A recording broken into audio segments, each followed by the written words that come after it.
This is Fearlessly Fertile.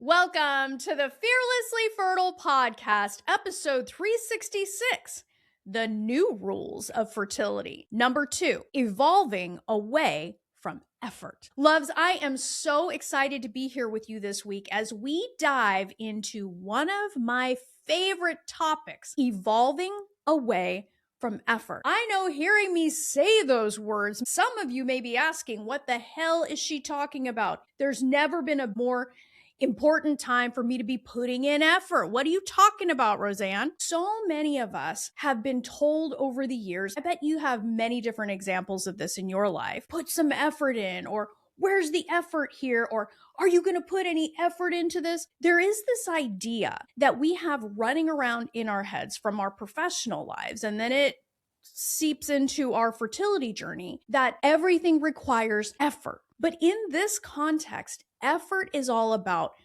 burnout, struggle, misery, pain, and just so many of the things that drain us of energy on this journey. And I know the first thing you're going to think is, what are you saying, Rosanne? Am I just supposed to give up? Nope, not at all. Evolving away from effort is not at all giving up, and it's not throwing your hands up. It's not laying on the couch and never thinking about your fertility again. It's really about a strategic realignment of your approach to your fertility journey. So if you feel nervous, take a deep breath. And I know my audience. I know all of you are doers, okay? But you're about to learn why it's so important to be doing in a certain way. So let's start by discussing what effort looks like. Effort evolves from just the general idea of working on something or putting in some energy and thought and consistency in something. It evolves from all of those very noble and reasonable things into something that becomes miserable and really starts to get enmeshed with what we think of ourselves, what we think other people are going to think of us. And it's all this thinking, but basically in the wrong direction that can set us up not only for exhaustion, but for heartbreak and frankly, self-sabotaging behaviors on this journey that can only push you away from your baby instead of calling them in. So effort on this journey can start to look like overwork, over planning, stressing over timelines, worry, anxiety, second guessing, perfectionism. Underline that about 20 times. No grace. We get rigid and call that effort. Blame.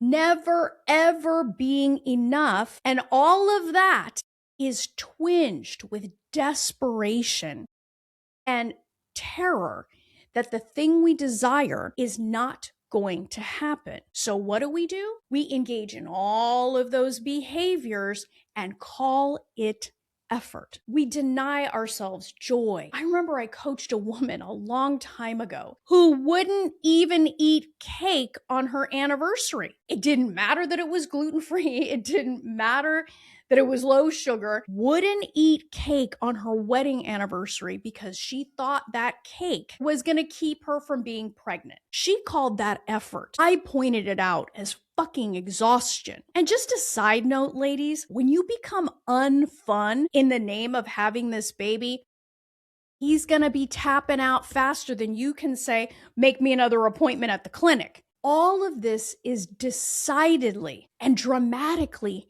masculine. An otherwise noble attempt at effort and being consistent and doing what it takes to get what you want can evolve into misery, pain, suffering, and marital discord if you aren't careful. And we will tell ourselves, oh, this is just temporary. These are the things that I have to do. I've got to earn this. I've got to put some effort in. But ultimately, that kind of effort is not sustainable. It's taxing. It silos you in your life.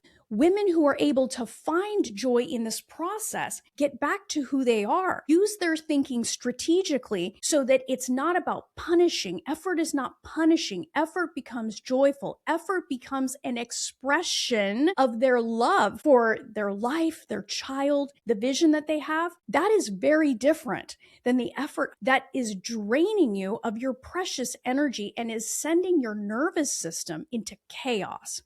And what do we know? What did we study? At the beginning of this year, we were talking all about the biology of belonging, community, and the impact that what's going on in your head is having on your biology, aka your freaking body. This is why women that are truly committed to success on this journey will evolve out of masculine effort alone. It will only take you so far, and you can probably look at your current results to see how true this is. I want you to know that I understand that this can feel very strange. This can feel very new. This can feel like the antithesis of what you should be doing in the name of success on your journey. But as a type A, masculine, dominant woman in recovery, I am telling you, baby girl, this is the information that can change everything. But this kind of effort, which is truly, it's punishment, it's the presumption that you are not enough, it's the presumption that you have to earn this, and it's the presumption of desperation that takes you away from the blessing. You have everything inside of you right now to be able to get what you want, but you're not going to get it from this dark place, from that broken down place where effort is earning. One thing that I forgot to mention to you, there's another piece of this that is important to highlight, because we can often disguise force with effort. And what we can get into is this nasty habit of forcing everything. We think we have to force things, and our insecurity, our worry, our fear of failure, our at times desperation can cause us to want to force things. We just want to push and shove and get things out of the way. All of that is very masculine, but force is not the same thing as effort. Force is you in fear. And just a note about that force, I totally get it. I used to force everything on my fertility journey. Before I started to wise up, I thought that effort was force. And the more that I force things, the more effort I must be putting in. But all of that is deranged. Look, I was on my journey for 7 fucking years. So I've earned the ability to tell you the force doesn't work. Some of you may be thinking, well, you're telling me I shouldn't force things and that force is fear and it's not effort. Well, what about IVF? Is IVF forcing? Are you telling me I shouldn't do IVF? No, not at all. I don't see IVF as force at all. You are simply bringing the elements, a sperm and an egg together, and you are allowing nature to go from there. Even if you do ICSI and you're injecting a sperm into the egg, like that's still not really force because nature has to take it from there. IVF is not inherently forceful. You are simply using an opportunity. So this brings up an awesome question. Rosanne, what exactly am I doing if I'm not putting in effort? Let's put a finer point on this. This is not about no effort. This is about an evolution away from the kind of effort that I described at the very beginning of this episode. All of that heaviness, all of that pushing, that shoving, that fear-oriented approach to your journey. You are creating an entirely new identity when you evolve away from effort. You're replacing all of that with a new identity that is receptive, receiving, and regulated. And what I mean by regulated is your nervous system is not twisting in knots and in constant fight or flight. You are living more of your journey in the parasympathetic nervous system than in fight or flight. The information is freely available out there about what you being in a consistent state of low-key fight or flight is doing to your fertility. These are the new rules because the old rules did not take those things into consideration. The new rules are based in real science, real evidence, multiple published peer-reviewed studies that are recognizing that high cortisol is no good for your fertility. Do the research, educate yourself, go back over the 365 previous episodes of this podcast. The evidence is there. It's no longer deniable. Frankly, anyone who is serious about fertility success, whether they wear a white coat or not, is taking the impact of your nervous system, the impact of stress, the role of mindset seriously.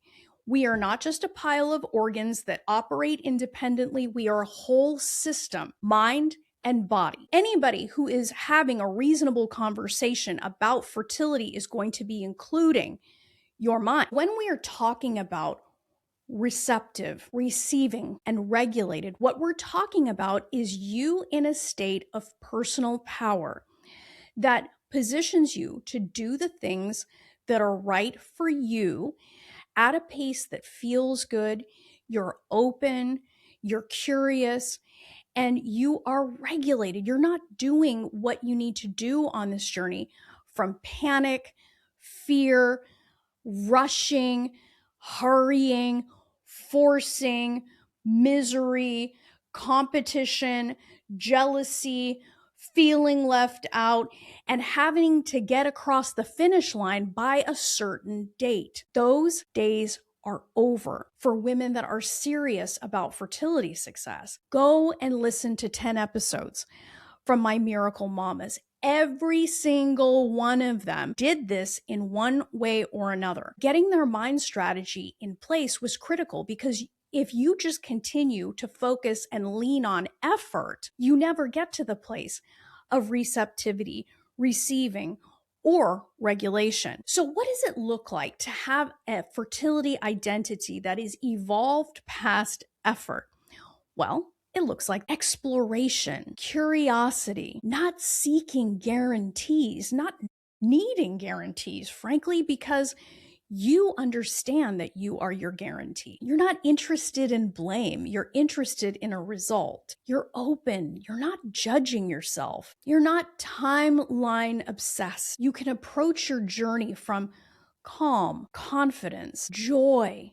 You're not starving yourself of love, of connection, of community. You get into a place where you're truly at peace. You do the work. You can take your supplements. You can do your treatments. You can gently honor your diet, but none of that is strangling energy. It is not that old rule kind of effort. This approach signals to your nervous system safety, not scarcity. This signals to your nervous system safety, not scarcity. So much of the effort that we under the old rules applied was about scarcity. I don't have enough time. I don't have enough money. I don't have enough resources. It's all going to fall apart. As conscious and aware women who are evolving past effort, getting to a place where you can simply tell your body, we are having this baby. I don't have to rush. I don't care how old I am. I have all the time in the world. I'm going to bring in the right people to surround me with peace, love, and lead from my vision. That's how I am going to call this baby in. If I was sitting in your position 1,000 years ago at this point, I might have laughed at this. I might have said, this is complete bullshit. Rosanne's been body snatched. But the reality is, look, you can want something dearly and you can be at the top of your game and you can be putting in effort. But what matters is the energy that's behind it. And if you're not addressing the real things that are driving your old version of effort, you're going to keep creating a disappointing result. If you want a different result, you have to do things differently. You have to do different things. The glue that is holding all of this together is you. What if you got to a place that you could approach your journey from the standpoint, I am enough. I don't have to prove how much I want this by throwing myself into exhaustion, throwing myself into misery, constantly comparing myself, treating myself like my fertility journey is less than because it might require a little more time. It might require a little more effort. And I need to unload this idea that if I'm on this journey for a minute, that I'm freaking failing. This is why Evolving away from effort is going to change the landscape of your fertility journey. You can still do the work. You can do all of the amazing things that you know to do, but it is the quality and it's the character of the way that you do these things. This is you stepping away from the prove it orientation, the fear orientation, the solo act orientation, the lone wolf orientation, the I'm not enough orientation, the I should have known all this, I can do it all myself orientation. All of that is so old school, so broken down, and so proven at this point to be ineffective that it's time. I don't care how long you've been on this journey. You have never tried conceiving from this place a new definition of what effort is. That is one of receptivity, of receiving, and regulation. So here's a little homework assignment for you to make what we've talked about here applicable in your life. I want you to answer a very simple question. It's an amazing journal prompt. How different would a day on my journey feel if I was receptive, receiving, and regulated? How could that put me in a better position to conceive this baby I desire? Then make a decision, mama, that you are going to give yourself an opportunity to become receptive, receiving, and regulated. And if you want my help getting there, you came to the right place, because receptive, receiving, and regulated are three of the primary characteristics that you are going to see in the women that you hear on this podcast. Why? Because they get these ideas, they get these practices, they get these new rules of their fertility journey deeply embedded in their mind, body, and spirit, and their results prove it. Go to my website, www.frommaybe2baby.com, and apply for an interview there. My methodology has helped women around the world make their mom dreams come true, and their results speak for themselves. Go to www.frommaybe2baby.com. Till next time, change your mindset, change your results. Love this episode of the Fearlessly Fertile podcast? Subscribe now and leave an awesome review. Remember, the desire in your heart to be a mom is there because it was meant for you. When it comes to your dreams, keep saying hell yes.